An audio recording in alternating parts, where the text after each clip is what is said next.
To join me in this conversation are two phenomenally talented individuals, Mike and Harold. Gentlemen, please introduce yourself to our audience. Harold, please take it away. Hey, thanks, Cynthia. It's a pleasure to be here. It's going to be a lot of fun having this conversation tonight. I'm Harold Strong. I've got a little of a diverse background in employment. Started out in corporate America, Johnson & Johnson, Nike, Wells Fargo.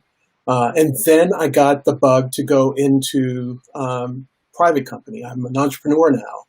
We formed a coding company focused on teaching kids K through 12 how to do coding here in North Texas.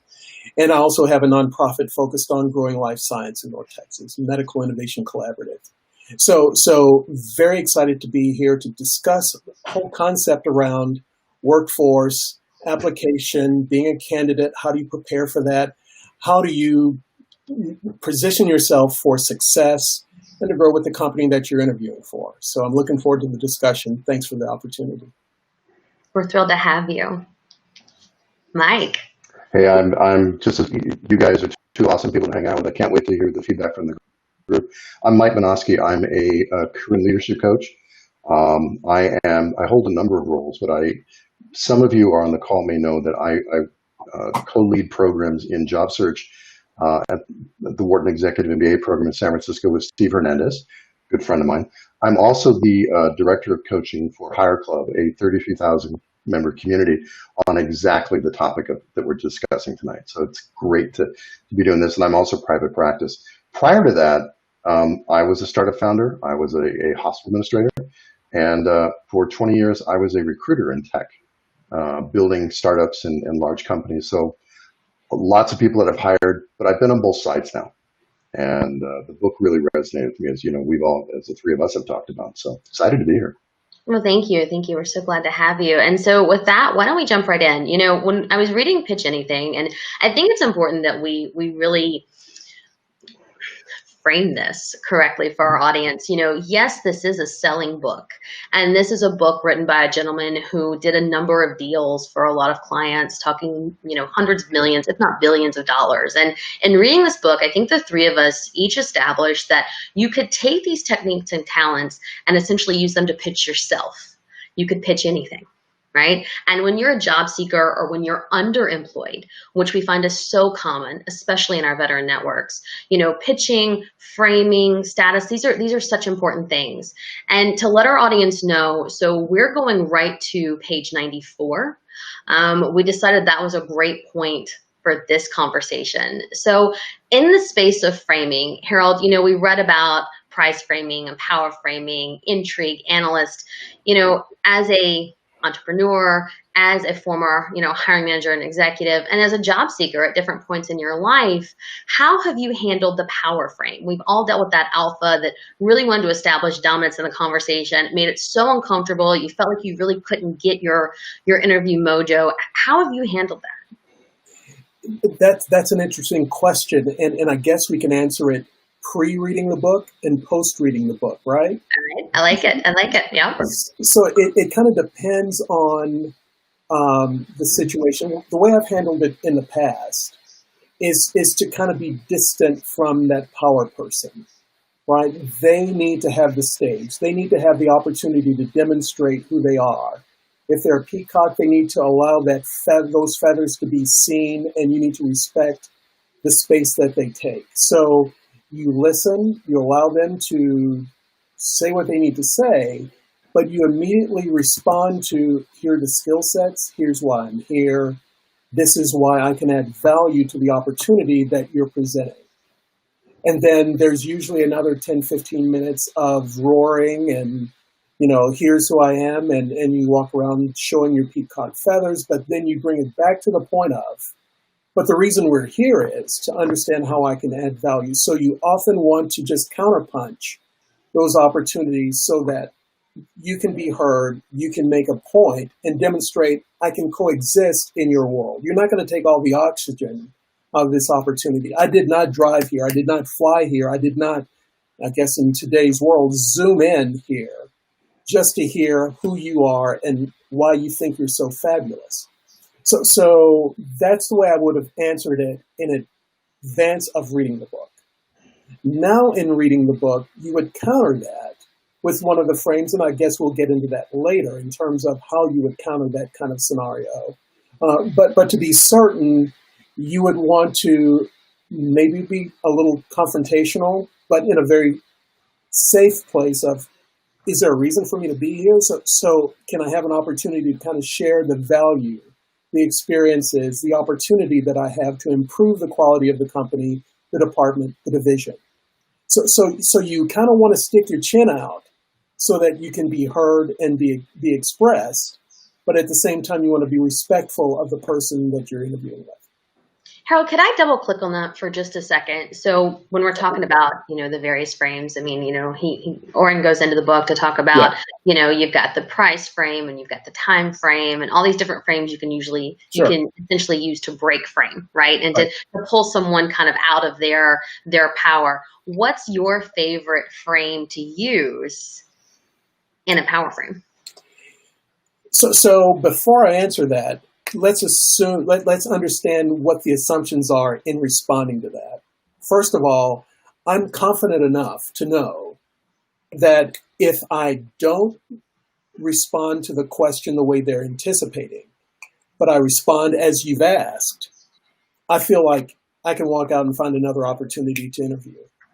And I'm not certain a lot of our observers, our community that we're building, have that confidence to say, here's who I am, and just park them right there, and let's move forward from here. But in many cases, the interview that you're having needs to demonstrate leadership in a very complicated, conflicted way that all the presentations you make, all the people you speak to won't be compliant. Some of them may be a little bit more confrontational, a little bit more aggressive, a little bit more assertive.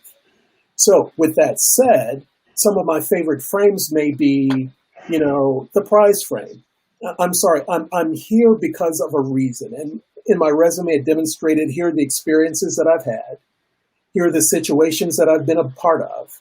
And here's the value that I've brought past companies that I've been a part of. So can I have a chance to kind of share that with you, or are we going to listen to you all day?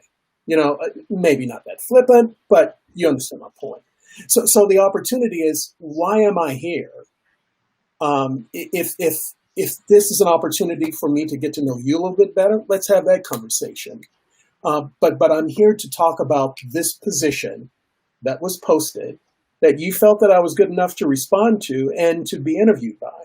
I've met several other people before I got to you. They all voted on the idea that I can add value. So let's understand what they thought, so I can have that conversation with you, if that makes sense. Mike may have a different opinion. Mike, please, I would love to hear your thoughts. One, from obviously being a recruiter in-house, being a leader, having to set frames and conversations when you're interviewing, and then also what you provide your clients when someone comes to you and says, I really think this went off the rails. Is there a way for me to get it back? Well, the first thing is, my goal in life is that Harold would never have to talk to a human being like that. The real goal is those people should not be interviewing, but they do show up.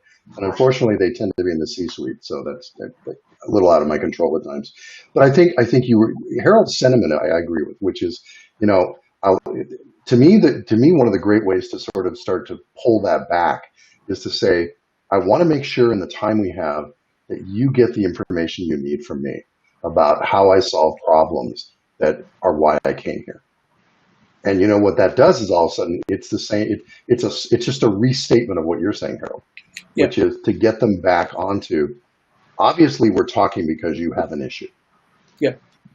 And I want to make sure you can hear how I probably have worked on the problem you have.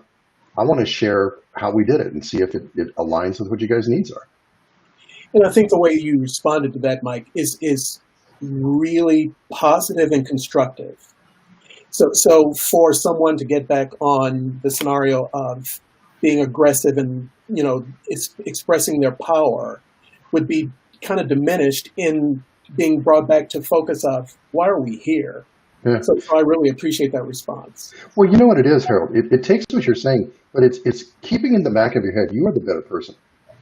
Okay. Yeah. There's a reason people strut and posture is fear. Yep. and let's take that away from them. Let's say you're bringing me here because it's not because I'm a nice person. It's because you got an issue. Let's cut to the chase. Let's get down to the issues that are here. How can we address, mitigate those issues? Exactly. Yeah.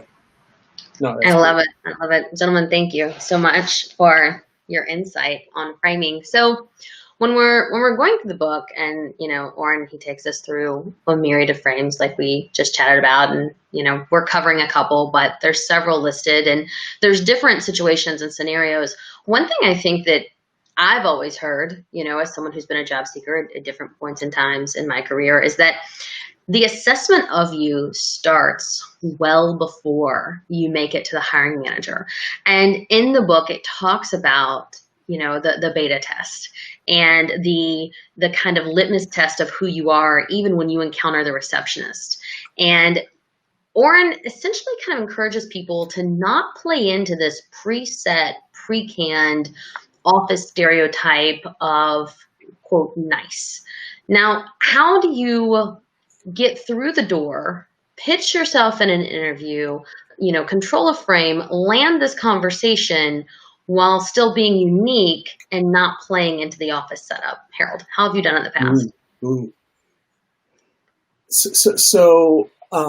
When I read those passages, I did do an assessment of what I've done in the past to kind of use it as a litmus test against the book versus the success. And then I looked at, did I receive an offer? Was it a positive experience in that interview, or was it not a positive experience in that interview? So that's an interesting question.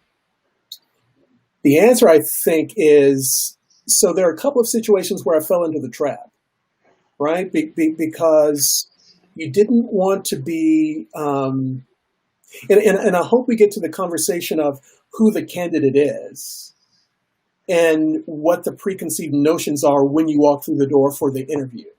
Well, why don't we tee something up? I mean, given your experience, who would you be envisioning, or what role were you in when you were going through this experience? So that role never changes, actually. So I'm assuming this guy isn't an African American. He's not Mexican American. Obviously, he's not a woman. Mm-hmm. So you want to make certain that you are open in your approach to the job, that you are, I'm not going to use, you're adaptable. You are flexible. I will work with the corporation to ensure that we meet a goal. So if this is where I need to go, let's do that. Okay, I'll sit there in the lobby and read the 6-month-old magazines and drink the cold, non-tasty coffee until it's my time to get into the conference room. And I'll wait in the conference room until they show up, and I'll play the corporate game of, whatever that potential game is. I don't know if everyone has to do that. And I don't know if there's an opportunity to compare and contrast what others have to do in the room. So in the filter of D&I that we are looking at this book through, there is a challenge around the perception of what limitations, what expression can I offer so that I can express I'm not playing these silly little reindeer games to be a part of this corporation or this opportunity, or pursue in an entrepreneurial scenario your sponsorship. You should understand the value of the opportunity because we are having this conversation, but I cannot assume that. I have to demonstrate that. So that is the complexion that I'm kind of reviewing the question that you're proposing. All right. So understanding that I'm an African American walking into a corporate environment where I know, based on the experiences, the results, and the references that I can share, this job isn't difficult. Even if this is a step up, I have the skill sets that demonstrates that I can adapt to that environment and bring value, not distraction.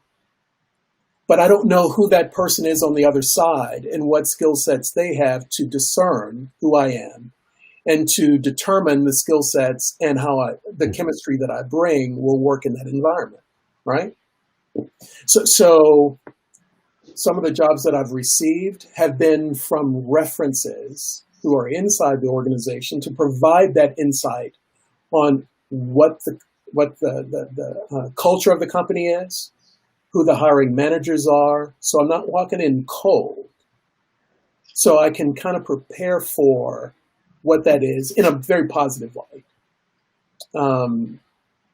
Did I adhere to the scenario that was presented in the book? In some cases I did, just to show that I was a corporate player. But when we met, when we had a chance to visit, it was very clear that we aren't going to play, sit in your chair, answer the questions. Let me ask you a couple of questions. How did you come to that question, or what is the situation of this opportunity? What value can I bring? What opportunities are there? Where is the gap that you're trying to fill? So let's have a very direct question about the position. Let's don't worry about who I am. I can demonstrate who I am in response to those questions of the position, the job description, who the other candidates are, where you are in the market. I've done the research to understand where you are relative to your competitors, as well as where you are relative to your customers. So let's have that conversation. And so that's how I've hoped in the past to win those interviewers over, to consider me as a reasonable, serious candidate. But the other pieces, I try not to engage in. So most of the interviews that I've taken in the past are warm introductions. So, Mike, given your client base, and that not everything and every job opportunity is coming across, from a warm intro, right? Sometimes it is application. Sometimes it's, I really want to be at this company and I'm trying to get them to recognize me. We have a lot of that here in the Bay, right? Yep. Lots of people trying to get noticed by these really sought after organizations, even in the time of COVID. How have you advised your clients to really, like we talked about, control the frame, but also they're being assessed from the beginning? And how does that comfort set with them? How do you advise them? You've got a wide variety of different nationalities, gender identification. How have you helped people navigate that? Respect. Everything Harold talked about was about respect. Something people don't realize that in about every company that I worked in, as director of recruiting, I was also an executive coach, and I was director of leadership and development, worked in HR. Very often that person at the front desk in the smaller companies worked for me. They were your first interview, and people did not know that. And often they were a person of color, gender, they were across a huge spectrum. And twice out of 1,000 people, we did not hire somebody because they did not show respect for the person at the front desk. And the front desk person, people don't, to me, you demonstrate respect by how you treat the quote unquote lowest person in the organization. And if you can't show respect for the person that is there at the front, then there's a problem. So right away, when you walk in the door, if you're having trouble with that first moment, check yourself. And I'll be honest, that first person is a tremendously helpful person for you to be speaking with, because guess what? They want you to be successful. They want you to be an advocate. They want to be your advocate. So a really great way to start this is, don't worry about the coffee and the fact that, geez, there's no bottles of water in the lab and the chairs are uncomfortable. Engage with that person. Why are you here? What do you like about it? What are you seeing? Because guess what? 9 times out of 10, I'm asking, or my team is asking them, back in my recruiting days, how were they? Because that's when they're real. But then you take that principle of, okay, I'm intimately curious about this place, and walk in that way. We've talked before about this, that consultants make a ton of money by coming in for the first 30 days and asking questions, right? And if there's any consultants listening, you guys are nodding your heads emphatically. Think about this interview as, you're an expert. You have knowledge they don't have and they want to pay for. What if you walk in going, I'm here to solve a problem. Let's talk about it. And as opposed to, I'm here to do a piano recital. I must give you every correct answer when you ask me in the right order. No, I'm more than willing to engage this way, but really, it seems like you guys are staying up late at night worrying about something. And it looks like the thing you're worrying about is what I did at my last company. Would it be helpful if I explained how I did it? And in some of the research, how we might be able to layer that in to the role we're talking about. So that's how I think how you gain power. You gain power with your gray matter and your experience. Thank you so much. Opinion. We've got a comment from Jackie Newman. Jackie, thank you so much for writing in. Jackie says, I've taken what I felt like was risks in cover letters and interviews in order to showcase my true personality. And I think it's been a hit or miss. Given my high energy, I've been told in the past that I need to mirror my interviewer, which more often than not means toning down my energy level.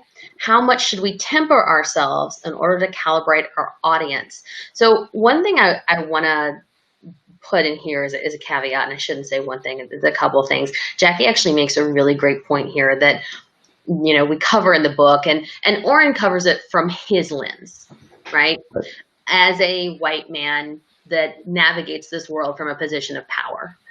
And as a female, as an alpha female who's gone into situations and been very judged by her status, right?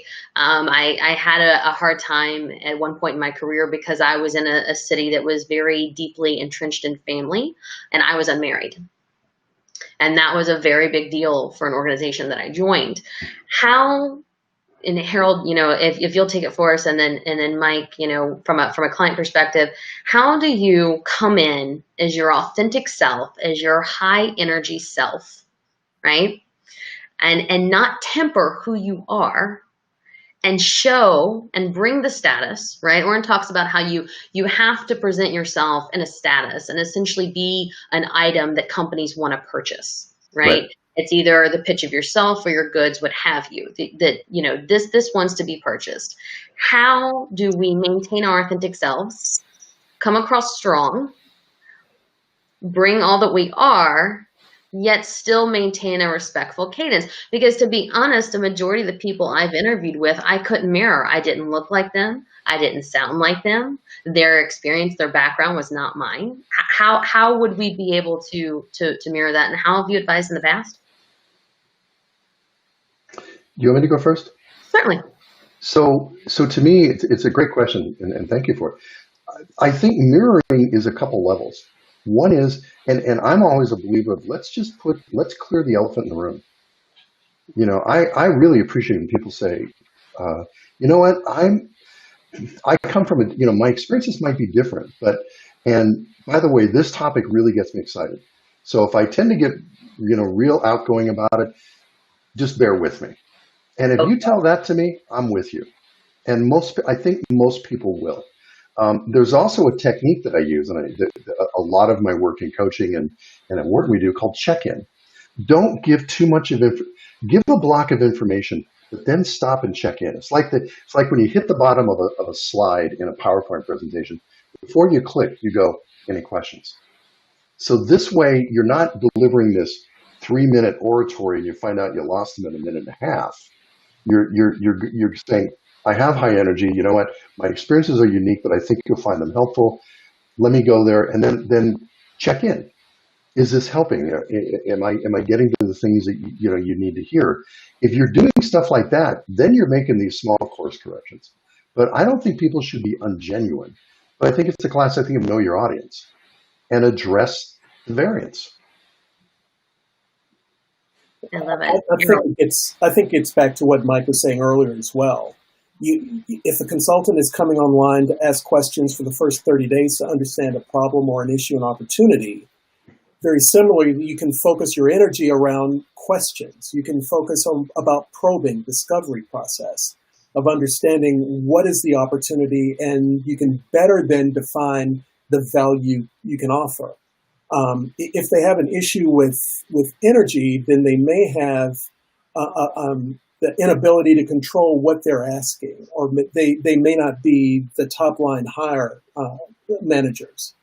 So by helping them to understand who you are through constructive feedback and through the energy that you bring, because, you know, if I remember my hiring days in corporate world, I'm looking for the people who have energy. I'm looking for the people who can bring life to the department and can kind of drive and be that leader role, right?